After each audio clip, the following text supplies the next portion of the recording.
আসসালামু আলাইকুম, সবাই কেমন আছেন? তো এই যে দেখতে পাচ্ছেন আমার মেয়েটাকে, তার স্কুল বন্ধ থাকলে কিংবা শুক্রবার আসলে তার একটা বাহানা হয় যে আমাকে কোথাও ঘুরতে নিয়ে যাও, না হলে কোথাও ভালো একটা রেস্টুরেন্ট নিয়ে যাও যেখানে আমি একটু ভালো কিছু খাইতে পারবো। তো এর কথা শুনতে শুনতে আমার কানটা শেষ হয়ে যায়। লাস্টে আমি তাদেরকে দুজনকে রেডি করে দিয়েছি, আর দুজনকে রেডি করে দিয়ে বাইরে বসিয়ে রেখেছি, কেননা আমি এখন ঘরগুলোতে তালা দেবো। তো এই যে যখন স্কুল বন্ধ থাকে কি যে একটা বাহানা করে, শুধু একমাত্র এটা মায়েরাই বলতে পারবে, মায়েরাই জানে যে বাচ্চারা কীরকম বাহানা করে। আর লাস্টে এমন পর্যায়ে চলে আসে যে তাদেরকে নিয়ে অবশ্যই চলে যেতে হয় তাদের মন মতো জায়গায়। এই যে দেখতে পাচ্ছেন দুজনকে রেডি করে দিয়ে বসায় রাখছি, এখন নিজের একটু রেডি হওয়ার পালা।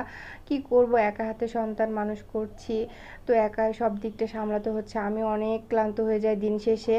আর এই যে এখন চলে আসলাম ওর একটা পছন্দের একটা রেস্টুরেন্টে। এর এর আগেও আমরা এই রেস্টুরেন্টে এসেছিলাম, যার কারণে এই রেস্টুরেন্টটা আমি আপনাদেরকে আর দেখালাম না। তো এই দেখেন আমার ছোট মেয়েটাকে বসায় রেখে দিয়েছি টেবিলের উপর, আর বড় মেয়েটা এখন হচ্ছে মেনু কার্ড দেখতেছে যে সে কি খাবে। প্রথমে আমরা এই মেনু কার্ডটা দেখে কিছু খাবারের কথা বলেছিলাম, তো তারা বলেছে যে আপাতত কিছু খাবারের স্টপ আছে। পরবর্তীতে আমরা পছন্দ মতো আরেকটা খাবারের অর্ডার দিয়েছি। তো অর্ডার দিয়ে অনেকক্ষণ বসেছিলাম। অনেকক্ষণ বসে থাকার পর মেহেকেরও অনেক বিরক্ত লাগতেছিল, সে একটু হাঁটাহাঁটি করতেছিল। তারপর এখানে ওখানে সেই দিকে একটু হাঁটাহাঁটি করে দেখতেছিল। ছোট মানুষ বারবার জিজ্ঞাসা করতেছে যে কখন খাবার আসবে, কখন খাবার আসবে। তো একটু অপেক্ষা করার পর অলরেডি তার পছন্দের খাবারটা চলেই আসলো অবশেষে। তো এই খাবারটাই হচ্ছে সে চুজ করেছে। তো এই খাবারটা চলে আসতে আসতে অলরেডি সন্ধ্যাও হয়ে গেছে। সে এখন অনেক খুশি তার পছন্দের খাবারটা পেয়ে। আর তার একটা বড় প্রবলেম হচ্ছে সে অনেক স্লোলি ভাবে খায়। কারো দাওয়াত খাইতে গেলে কিংবা রেস্টুরেন্টে খাইতে গেলে সে অনেক স্লোলি ভাবে খায়।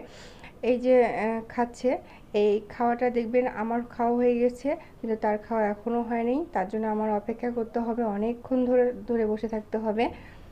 তার এই স্লোলি খাওয়ার জন্য তাকে নিয়ে কোথাও গেলে আমার এই সমস্যায় পড়তে হয়, আমার সমস্যার সম্মুখীন হতে হয় আর কি।